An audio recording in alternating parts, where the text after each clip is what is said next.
Next, we will take up item number 4. Does anybody want to speak on this, or shall we go straight to roll call? Councilmember Palmisano. Thank you, Mr. Chair. I didn't share my remarks earlier this week at COW. I strongly disagree with the sentiment of this resolution, and I can't support it. Allow me to explain why. This resolution states campus activism and nonviolent protest are important parts of Minneapolis history. That part is true. And it does not reflect the character of this particular protest. It was certainly not nonviolent. Student and alumni protesters from the University of Minnesota, Students for a Democratic Society, illegally occupied Morrill Hall on the University of Minnesota campus. They chose this building because of past protest history. The student and alumni protesters vandalized university property, spray-painted security cameras, locked doors, broke windows, barricaded exits. I've seen the photo footage that has been shared. This was not a peaceful protest. Far from it.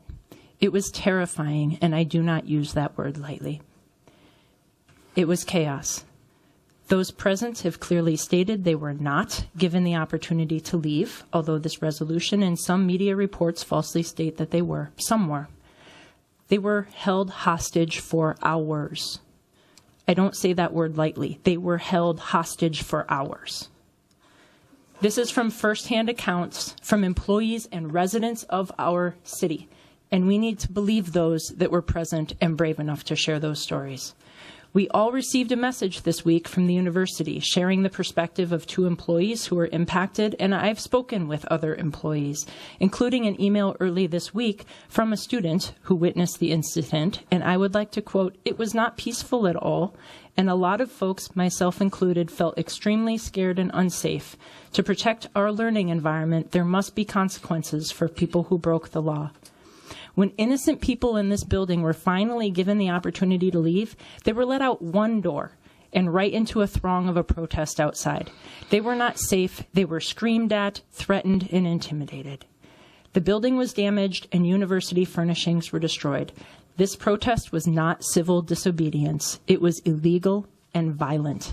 Furthermore, the actions of those protesting delegitimized the cause they were protesting, and they put a cloud, frankly, over other peaceful protests for causes that other students care about.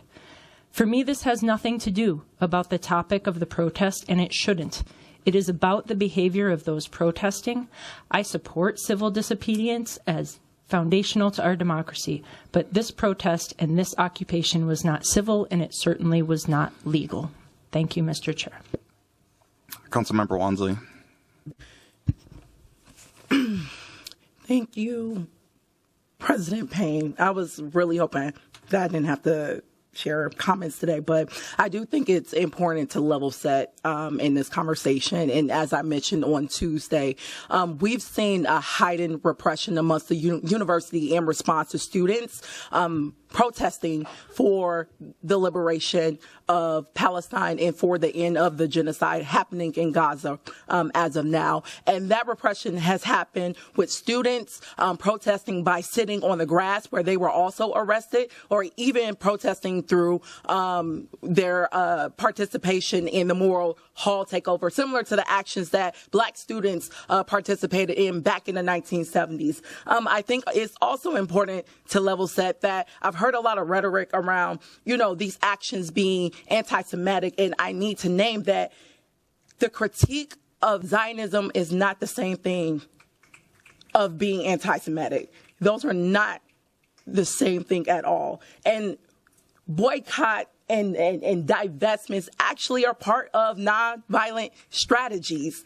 If you are actually advocating for nonviolent strategies, you should be supporting BDS tactics. In fact, boycotts and divestments have been critical in advancing changes and specifically ending apartheid regimes like South Africa's apartheid regimes throughout decades, throughout American and global history.